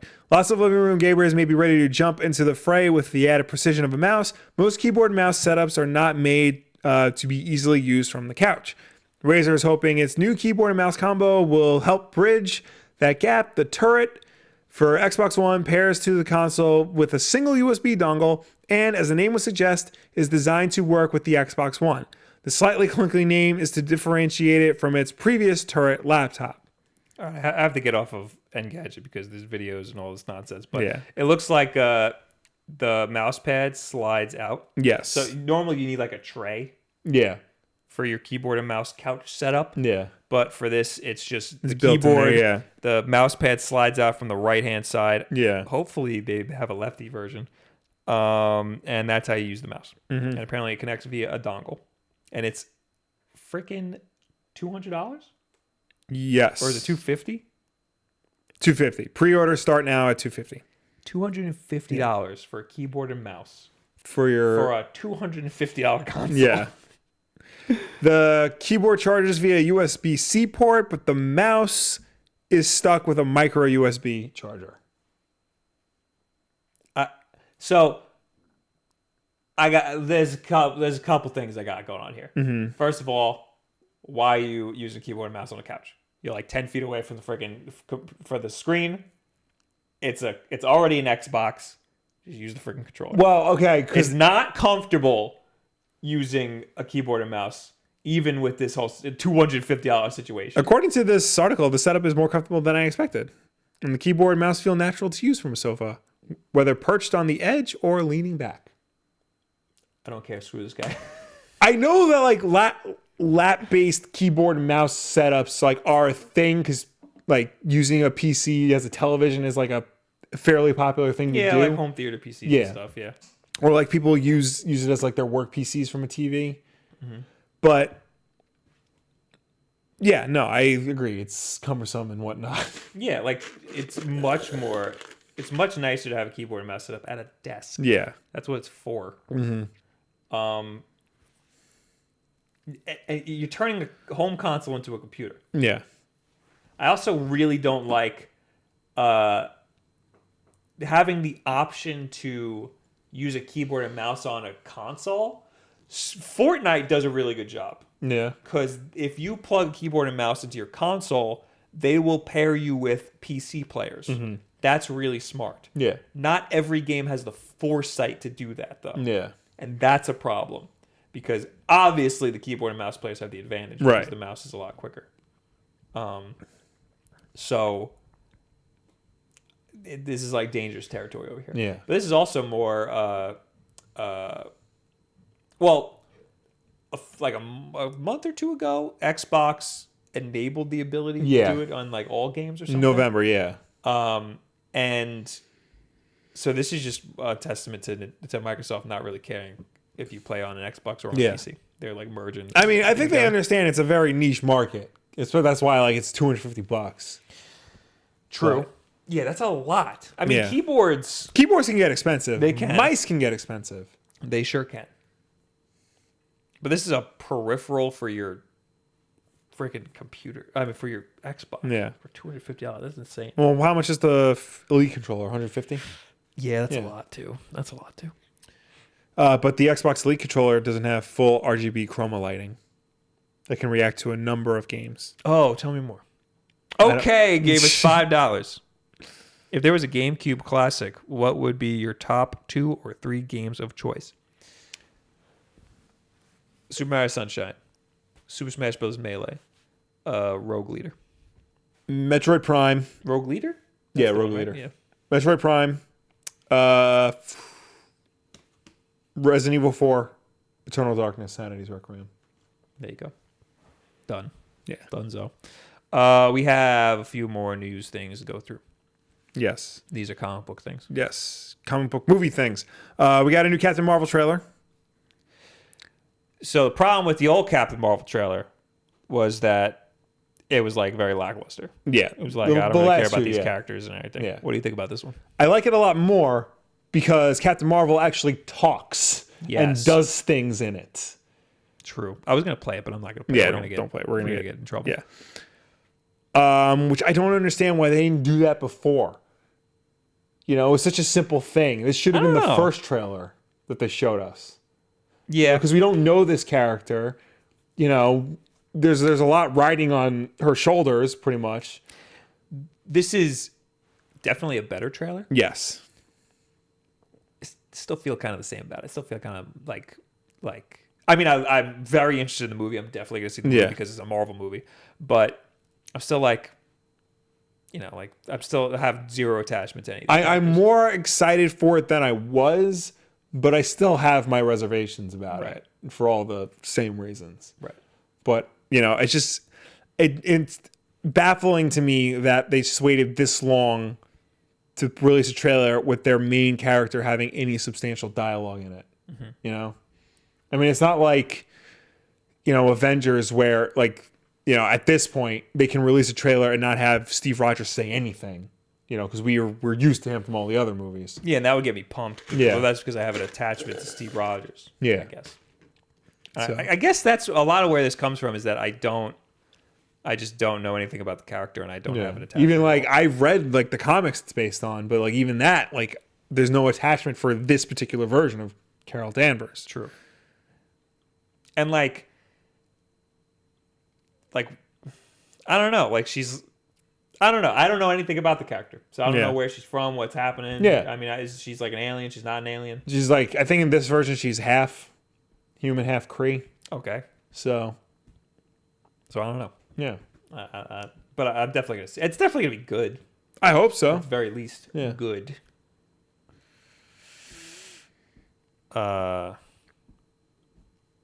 Mr. Meach in the chat says the Mega Man X poster on the right is higher than the one on the left. I think that the camera is on an angle. I think so too. Yeah. Yeah. I think I just screwed up putting the camera up. Jesse says, isn't this like the third trailer? Yes. Yes, it is the third Yes. trailer, I believe. And after 3 trailers, I'm just like, When's it out? March 8th. Damn. Yeah. It's very soon. Is this the last trailer? I think it's the last, like, full trailer, and then they'll just do, like, TV spots. I think we're going to get a Star Wars trailer during the Super Bowl. Yeah. Something. Anything. Well, I don't know. I don't know when they wrapped filming on that. I think we're going to do it in the Super Bowl. All right. Didn't we get it for... We got it for Solo, but that was because it was coming out, like, 2 months later. True. Grimhane says, Will said second, and Will is always right. Thank you. All right, the last bit of news that we have here is... Very important, Bob. Oh, God, I can't wait. Venom 2 is moving forward. Still haven't seen it. You don't waste your time. It's official. Variety reports that Kelly Marcel, one of the 3 credited writers on the first film, has been tapped to start writing the follow-up to the almost $900 million hit. Holy crap. I know. What? Yeah. Is it because of China? I think it's just because people like Venom. Did you know? I know this because the Rooster Teeth podcast. Aquaman opened in something like 30,000 theaters in China. Really? Yeah. Jesus Christ. For comparison, Will, in America we have something like 9,000. Yeah. That's insane. Yeah, that is. Yeah. So that's why movies like this do well. Yeah. It's because of them over there. They like this stuff. But they don't like Star Wars. Really? Yeah. Star Wars movies don't do good in China. What the hell? I know. And then meanwhile, everybody thinks like, oh, that's because Disney's screwing it up because they put too much women. It's not selling in China. No, it's just... True, they don't like women over there in China. Don't. But, I mean, still, Star Wars is always the best grossing movie of the year when it's not Solo. So, shut up. Star Wars is great. I hate everybody. I hate Star Wars fans. I love Star Wars. I hate fans. Yeah. But yeah, it's official. We're getting Venom 2, which we knew about because it was a runaway success when it came out. So it was like inevitable that we were getting a sequel. So like I don't understand why this is news. I really hope it doesn't like bleed into the Marvel universe. Unless it's good, but it's not. It's not. There's no word yet on if the director Ruben Fleischer is going to come back because I think he's working on Zombieland 2 now. Oh, that's another one people don't want. No, the problem is people want Zombieland 2, but they're going to get it and realize they made a mistake. Yes. It had such a... Zombieland was great. And it had such a really... Yeah, a great definitive ending. Yeah. Like, We don't need another one. Yeah. Oh, and also, like, comedies that are more than 10 years old do not hold up. Yeah. Yeah. It's, like, very hard for a comedy to, like, age. Yeah. Like, Anchorman. Like, Anchorman 1 was awesome when it came out. Mm-hmm. You can't do that Yeah. 10 years later. Yeah. Mr. Kazad says Venom isn't Venom without Spoodermun. He's right. He's not wrong. Is that all we got for friggin' Venom? Yeah, it's coming. There's nothing we can do about it. Hide your kids. Hide your wife. All right. Venom's on his way. Why don't we do the tweet of the week? Tweet of the week! Tweet of the week! Tweet of the week! This one, I have two. Okay. We have one in a runner-up. This one's a little bit of a deep dive, and there might be some cusses on screen, so bear with me here. This one said it's from Age1111, and it says, "This post is genuinely making me lose my mind," and it's a Facebook post from some guy, Montrell Jordan, and it says, "I dare MF try to take it while I'm trying to warm it up," and it's up his car. Yeah. From a window, and he's got a gun pointed at the car, and it's a bolt action like a wooden rifle. Yeah. And the comments on the Facebook post are, "What in the Oregon Trail is this crap?" Or where's another good one? "The serial number on that gun is 3. That gun came with a horse and freedom papers. Hell no." When you are warming your car up at 8, but you also have a Boston Tea Party at 8:15. I just want to know if he with the Hatfields or the McCoys. F you beefing with... F is you beefing with? Parliament? Some of these are very good. Yeah. "What if by land, 2 by sea looking ass gun?" That gun cost 10 shillings and 2 bags of wheat. Comments were good. Yeah. Comments made that. Also, here's the second one. This one. So during stream the other day, I said there are two types. There are two types of comments that I get. Will. Yeah. All the time. One of them is, "Who won the Nintendo Switch giveaway?" You know, the Switch giveaway from 3 weeks ago that I announced on Twitter the other day. The other one is, "Hey, I bought a Nintendo Switch. Can I plug it into this?" So I said, I want to make a flow chart. And we got Ollie over here, or Wally Weagle on Twitter, who made the flow chart. "How to know if your Switch charger is safe? Is it the official Nintendo Switch one? If yes, then yes. If no, then no. Exceptions? None." So now whenever somebody asks me that question in my DMs, I'm going to send them this. And if they then ask, "But what about blah, blah, blah?" I'm going to zoom in on the exceptions none part. Yeah. I don't know if I sent it to you. There was an article on Kotaku. One of the writers fried his Switch charger because he was using it to charge his phone. And he wasn't able to play Smash Brothers on New Year's because of it. He fried his Switch charger because the charger was charging his phone. He also got coffee on it. Oh, that's what it was then. I would imagine you could charge you could fry your phone. Well, it depends on the phone, because some USB-C is weird. Yeah, and it could also provide power the opposite way. It pisses me off that like we're supposed to be going to a USB-C future where everything is going to be USB-C, but there's no like standard for it. There is, just nobody uses it. The shape of the USB-C is the standard. Well, there are USB-C standards, but nobody uses There's the like standard. Thunderbolt USB-C. There's USB 3-speed USB-C. There's like a different USB-C. Well, what I know is there is a USB power delivery standard. Right. And that's somewhat software based, you know? So that's something that it's standard, but barely anybody's using it. Right.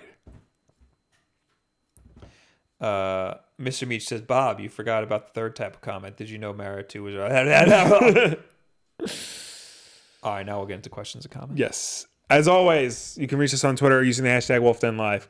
If you left a comment on last week's WolfDen Live, this is the part of the show where we will answer it. And ladies and gentlemen currently watching, start asking us your questions because we will get to them when we're done with everybody else today. Starting with the hashtag, we got I'm Scuba. Just watched the Cave Blazers video. Was going to pick it up on Steam, but thanks to your video, gonna wait to get it on Switch. Speaking of 2D roguelites, Vagante got its official release February 2018 and got no attention as well. And it is amazingly polished and detailed. I heard about that also when I was making the Cave Blazers video. I'm convinced, like, Dead Cells is a very pretty looking game. Yeah. But I'm convinced that it only is as popular. It's also a great game. But I'm convinced it only got as popular as it is because of the controversy with IGN. Because roguelikes don't get that popular. Yeah. Except for Spelunky. But I feel like the Dead Cells, like once the controversy was over, nobody talked about that game again. I don't know. Like, there's some... I don't hear people talk about it nearly as much as I hear people talk about Celeste and Hollow Knight and games like that. True. Yeah, well, that's because Dead Cells isn't as good as those games. Right. Dead Cells is a mainstream-ass game, though. Like Right. I mean, mainstream-ass people are playing Dead Cells. Okay. That's what I mean. And I think that's because of the controversy. Again, not to say it's a bad game. It's a great game. Right. Roguelikes aren't... generally mainstream games because they're difficult and they're repetitive. You know, you have to be like into that type of game. Zack Snyder, not Zack Snyder. You probably did that too. Yeah. Says the Wolves. When is the Wolf Den Apparel brand going to expand into Kish so I can get a coffee mug version of the black and white hat that Will is usually wearing?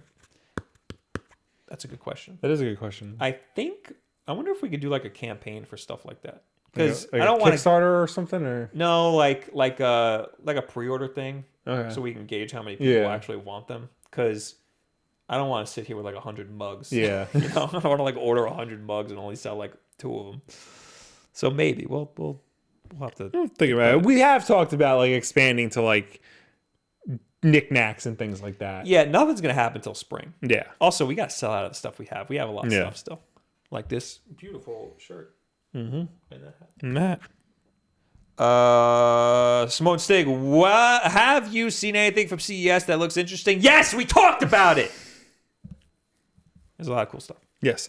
Oh, also all that Castlemania Games has on his Twitter account. He's showing a bunch of cool looking controllers. Some weird stuff. Yeah. That I should have put in the thing. Like remember that Hori N64 controller from like or was it a GameCube controller? Oh, the one without the analog sticks? Is that what it is? I thought it was. No, I think it's a Hori N64 controller. It was the first one that wasn't stupid. It was like it only had a left and right side. It didn't have 3 sides. Oh, I know what you're talking about. Yeah. Yeah. Somebody is remaking that. Interesting. Like re-releasing like that style of controller. Yeah. It's bizarre. The D-pad's like in the middle of it. Oh. Yeah. That's it's not Hori, but I know what you're talking about. It's not Hori? No. I thought it was Hori. No, it's not Hori. Castlemania Games, you said? Yeah, on Twitter. Bluetooth Sega Saturn controller, $30. That's the one with the thumbsticks. No, it's the regular one. Oh. Bluetooth Sega Genesis controller, $30. All right, now I got. There we go. Bluetooth Sega Saturn controller with dual analog sticks, $40. Who's making these? This is Castlemania or Retrobit Gaming. Ah, that's who it is. Yeah. All right, now I'm on his Twitter. I'm gonna scroll down. Yeah, I'm on it too. HDTV cable for GameCube, N64, and SNES. Hyperkin apparently has an HDTV HDMI cable for the GameCube, N64, and SNES. Right now on screen, I have the weird looking Sega Saturn controller with the freaking PlayStation 4 thumbstick. This is interesting. I don't know how this is going to work. I want to know what's going on with this. This is the Hyperkin. This is the Hyperkin Game Boy that they're making. What's going on with this thing? Where the hell is this thing? Yeah. I want that. Oh, here it is. The Admiral. No, this isn't it. This is like that. This is ugly as hell though. I think Retro Fighters did a much better job. Yeah. But this is wireless. Yeah. That wasn't it though. That wasn't the one. This is the one. Oh, this is for the Switch. Yeah. It's by Retro Bit. Yeah. Retro Bits. But that's not who made the N64 one. No, but this is the N64 one. I thought it was Hori. Because I remember I was like, that's weird. That Hori would make that. Wow, what's with all these freaking weird ass, old ass controllers? Well, that's the Knights into Dreams controller. Yeah, but why are these at CES? I think Saturn is in right now. That's so weird. It is weird. I want to know more about these Hyperkin HDMI cables for the GameCube, N64, and SNES. What do those do? Are they going to upscale? Are they going to stretch it? Talk to me. Are they cheap? I've seen the one for the Wii, and it's like $30. We got to get more into the retro market. Yeah, I'm going to work on that. So I think tomorrow I'm just going to buy an OSSC. All right, for myself. Okay. All right. Back to hashtag Wolfden Live. Christopher Koval, what would it take to get you to play Dark Souls, Bobo? Maybe another sub/member goal thing? We tried playing Dark Souls way back in the dark days of this channel. Oh, that means that video is on YouTube. Yes. So good luck finding that. Yep. There's a Let's Play of me playing Dark Souls, and it is not. And me reading the player's guide to him. Yes. Not until Sicario Shadows Die Twice comes out. That's made by them, right? Or is that the other one? I think that's that. Yeah. Yeah. Whatever the next From Software's next game is, I'll play that. Yeah. Mitch Kemp will, as a non-comic fan, I need a recommendation. I'm stuck in the hospital and need need a way to pass the time. I really like the animated Under the Red Hood film and really liked Spider-Man Homecoming. What's a Batman book and Spidey book I should get? Well, first of all, get well soon. Yes. Like real That's soon. More important. For Under the Red Hood, you can read the original Under the Red Hood comic book that it's based on. It's different enough that I think you're going to get a different experience from it. In terms of Spider-Man Homecoming, I would say check out some of the earlier Lee Ditko stuff because Homecoming actually takes a lot from that.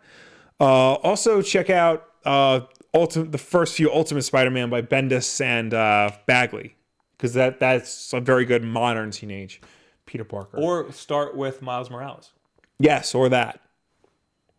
That's a Spider-Man.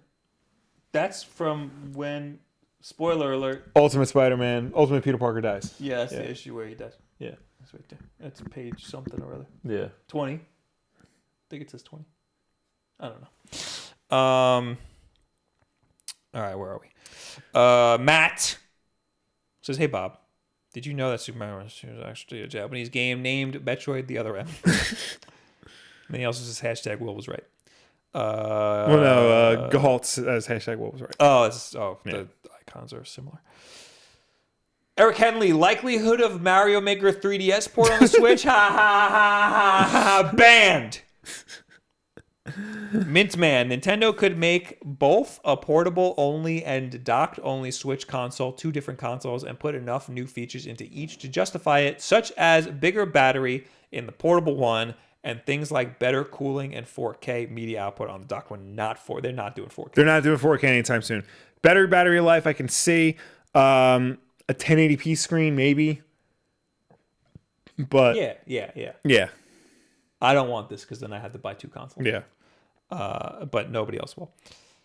Mike Forte playing 3DS games while watching Wulff Den Live because I'm sure Bob will appreciate it. I mean, it is a 3DS, so you docking points for that. But it is New Super Mario Brothers 2. It's the one with the coins. That's 2. Right? Yeah. Would you have a backlog episode on? Yes. No. Yeah. That's the one with the coins. Yeah. So good. Yeah. You did good. You're doing good over there. Harry says, "What is your IRL jobs?" This, and for him, it's and none of your business. Hey, what are? Oh, he asked again, just to make sure we got it. The last one is that meme dealer. Y'all said third-party chargers are bad, but are third-party docks okay so long as you use an official charger? I want you to look me dead in the eyes. No. Over on last week's Wulff Den Live, Melanie Heleny, Wulff Den Live is still my favorite way to wake up every Thursday morning. Heart emoji. Oh, thank you. It's my least favorite way to wake up every Thursday morning. Good morning. Time to get up. Insanely. Save that as your alert. Insanely Swampert. Sonic Adventure games are overrated and honestly not good. No. Goid. Not goid. Not goid. They're not goid. They're not goid. They're not. They're not. I agree. Yeah. They are good, though. Lauren Tias says, I want a Pokemon Conquest remake. We got a question about Pokemon Conquest last week, didn't we? No, wasn't it Pokemon Ranger? That's what it was. Yeah, I don't know why. I don't know where Pokemon Conquest is coming from. I've never heard Isn't of this that the game before. the Dynasty Warriors crossover or something? Some weird crap like that. Oh my god, I think it is. This looks insane. This looks stupid. This looks bizarre. Yeah, it was. Is this like a 2012? This looks like a Final Fantasy Tactics. It's a tactical role-playing game developed by Tecmo Koei. It is a crossover between Pokemon and Nobunaga's Ambition. What? Nobunaga's Ambition is a series of turn-based strategy role-playing simulation video games. The original game was one of the first in its genre, released in March of 1983. And then the box art on the Wikipedia page is of the Genesis version. Oh my god. Triple Shive says, I'm sorry, stick to your normal videos. Your Sonic commentary is garbage. Well, if he thinks it's garbage, maybe we should listen to him and stick to our normal videos. Yeah, maybe, Wulff Den Live is canceled from now on forever. Ode says, we need Metroid Prime now. Poor Samus not getting any love from Nintendo. Soon. Hopefully this year. Hopefully we get like the Prime trilogy first and then 4 comes out. Yes. Or, the way they're going, they'll release Prime 4 and then when the console's dying, release Prime trilogy. That'll be their big E3 situation. That's right. Yeah. The E3 this year is going to be the booth is going to be Metroid. Yeah. But they also have to have, it's not going to be like, they need to have a sprinkling of other games. Yeah. Because Metroid is very popular. Yeah. But it's not, they're like a top seller for them. Yeah.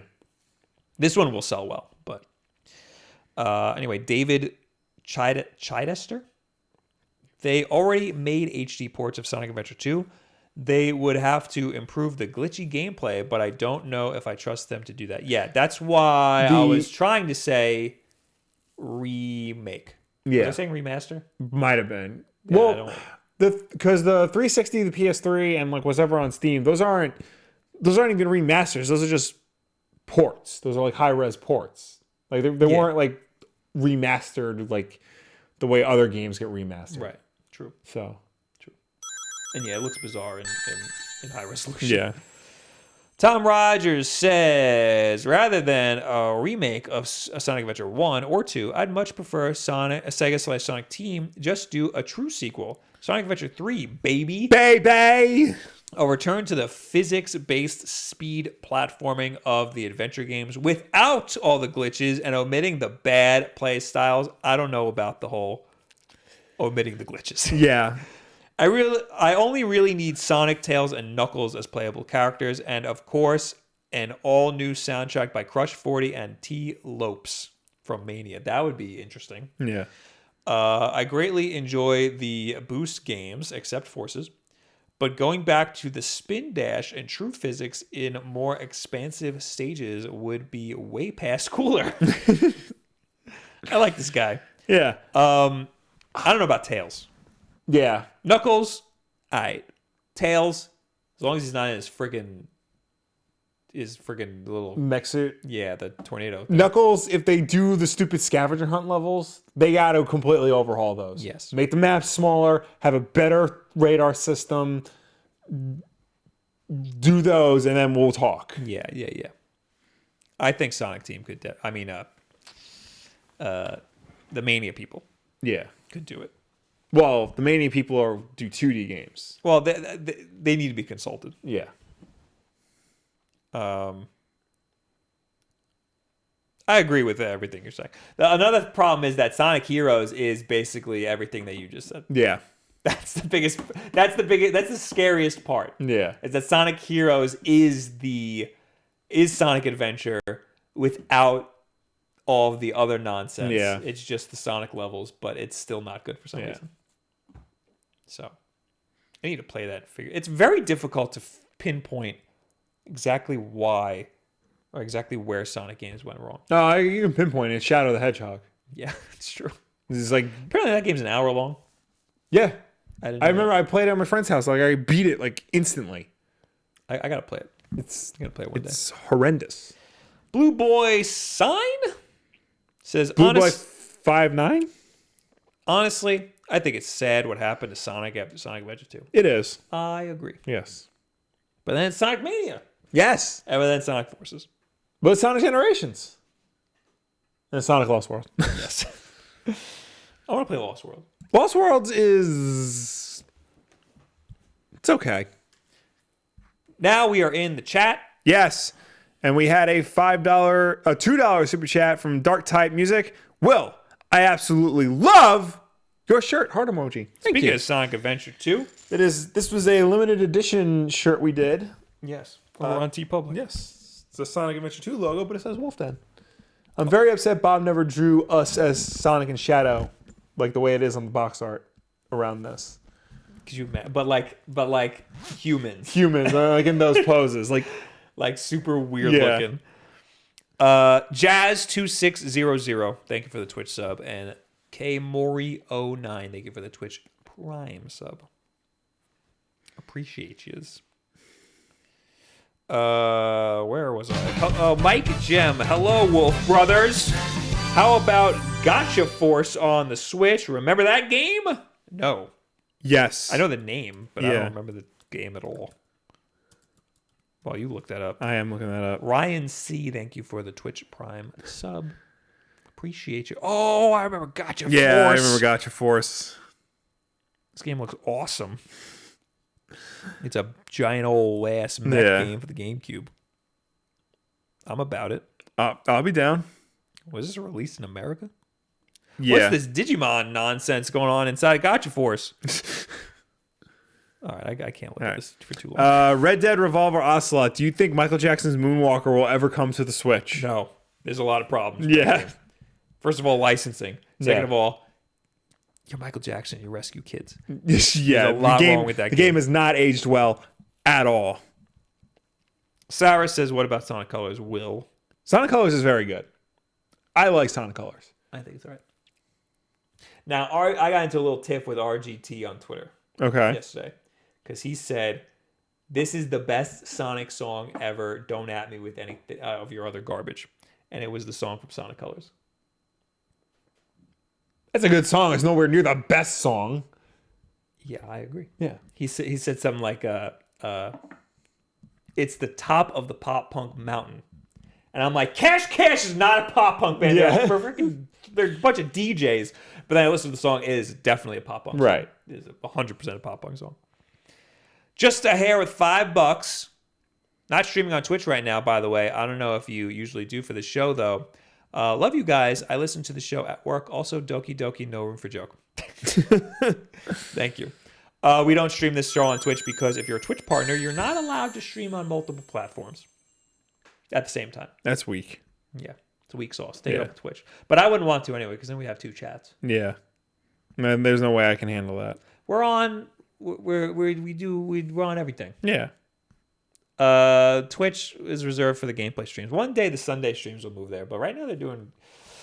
I'm trying to like even it out so Twitch will even out with the Sunday gameplay streams, like the viewership, but it's they're not evening out. They're traveling at the same speed, you know. Thank you for the $2, Elvis Sanchez. Bob, I want to be like you when I grow up. You have you gotta change your trajectory. Yeah. Don't do that. You don't want this. Yeah. You don't want ain't no part of this. But thank you, I appreciate it. Kiriako says Sonic Underground is the best Sonic song, and Sonic Boom and Live and Learn come next. If you're talking about the Sonic Underground cartoon show, no.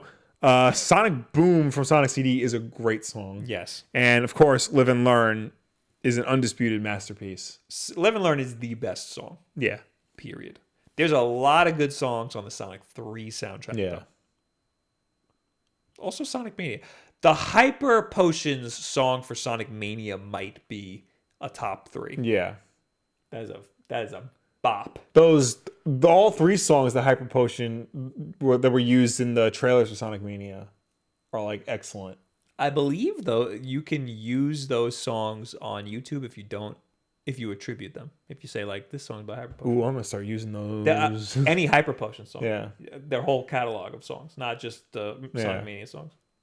The Sonic Mania ones might be licensed, but Hyper Potion said you can use any of our songs as long as you credit us. Right. So there you go.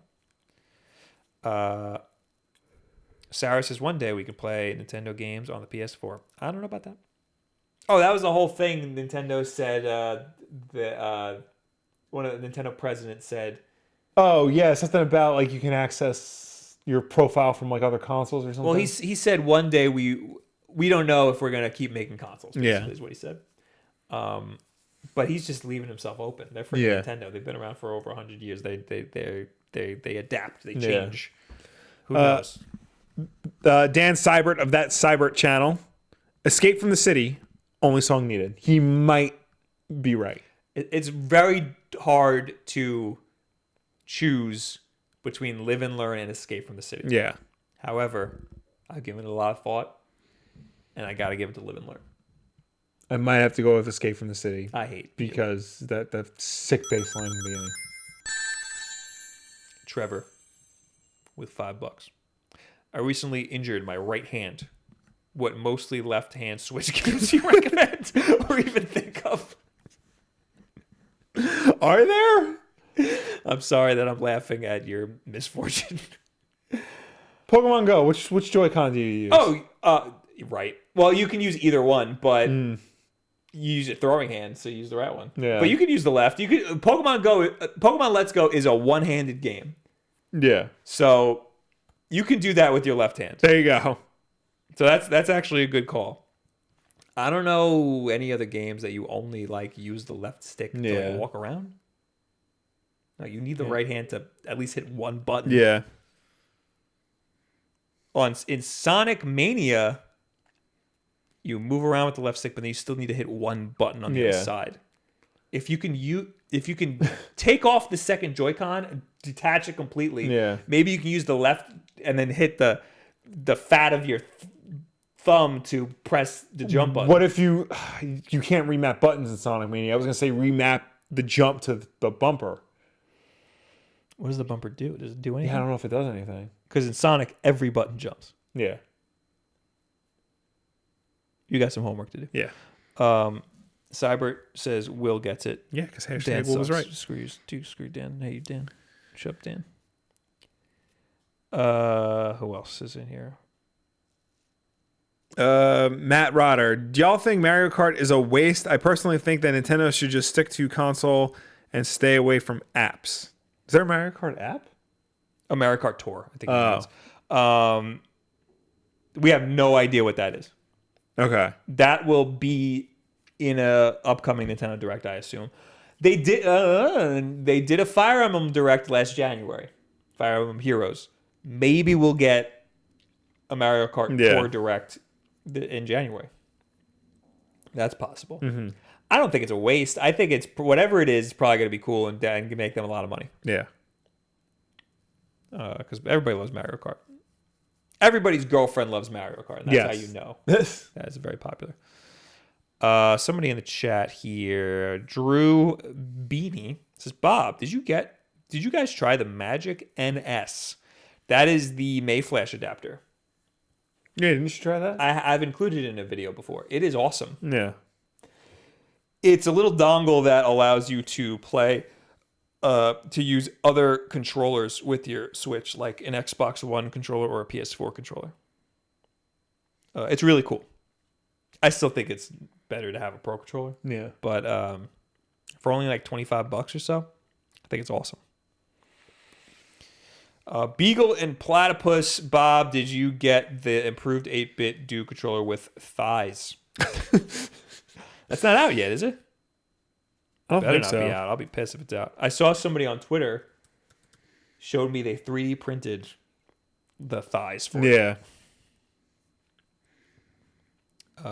What's this? M30 Bluetooth controllers for Switch Online. Oh, yeah, I knew those were coming. I did not know those were coming out. Thank you for sharing with me, Bob. Excuse me. I talked about it in a video that those were coming out. So you shut the hell up. No. Those are cool because the buttons aren't diamond shaped; they're square shaped. Yeah. This is kind of like what they did for the NES Classic, which I keep meaning to buy and I never do. Oh, yeah, that's right there. All right, I'm reading like one or two Right. more. Yeah, you do that. Jake Gamer says, Bob, which game have the best soundtrack, Sonic Unleashed or Sonic Generations? Generations, hands down, 100% without a doubt. Because they just remade other. Yeah. It's got every freaking. It's got all the songs you want, yeah. It's got all the good songs from every game. The chat's talking about Scott the Wasp for some reason.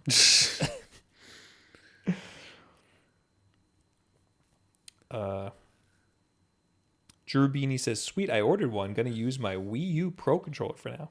That's an interesting use. Yeah. This is the last one I'm reading. VCIPZ. What Nintendo games do you think are going to be announced and released this year? Similar to how Aces and Super Mario Party were announced and released in 2018. Mario Maker! Either a port or a new one. Metroid Prime 4. Yeah, Metroid Prime 4 is happening. Well, I mean, we know we're getting Pokemon, which is going to be a very big deal this year. But we need a B-side. Mm-hmm. The B-side might be Metroid. Metroid's not a B-side. Compared to Pokemon, yes. Compared to Pokemon, but I would more consider that like two A-sides. All right, that's fine. Yeah. It's like Pokemon and Smash Bros. Yeah. Like it's Metroid Mario Maker would be the B-side because it's a port. If it's a port. Yeah. That leads me to, if we're getting Metroid and Pokemon, that Mario Maker, if we're getting it, it's going to be a port. It's not going to be a 2. But wouldn't it be great if it was? And of course, I'm speculating on the Mario Maker. I'm just getting my hopes up here.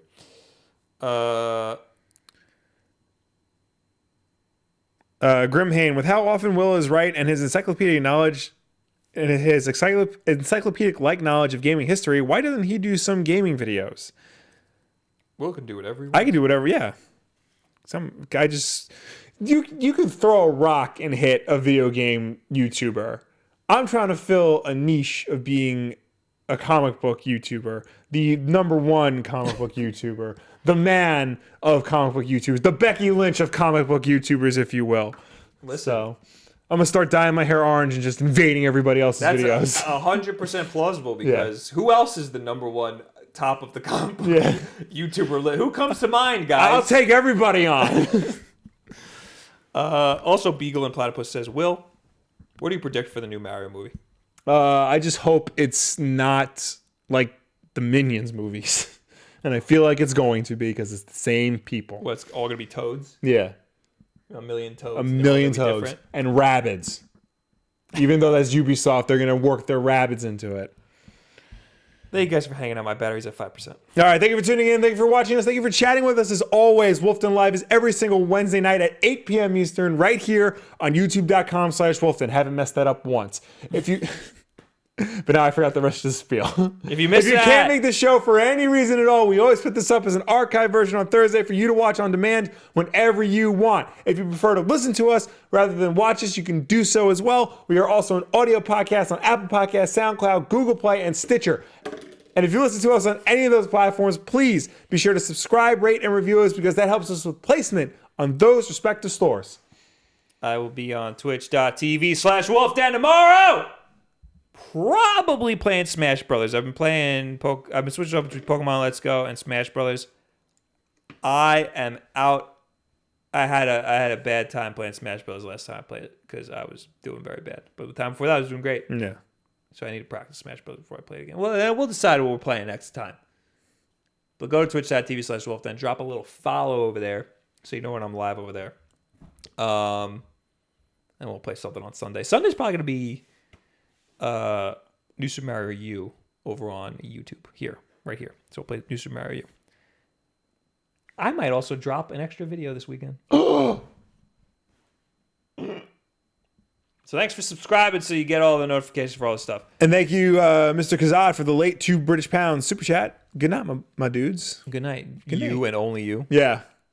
Thank you guys for watching. I'll see you later. Goodbye. Bye.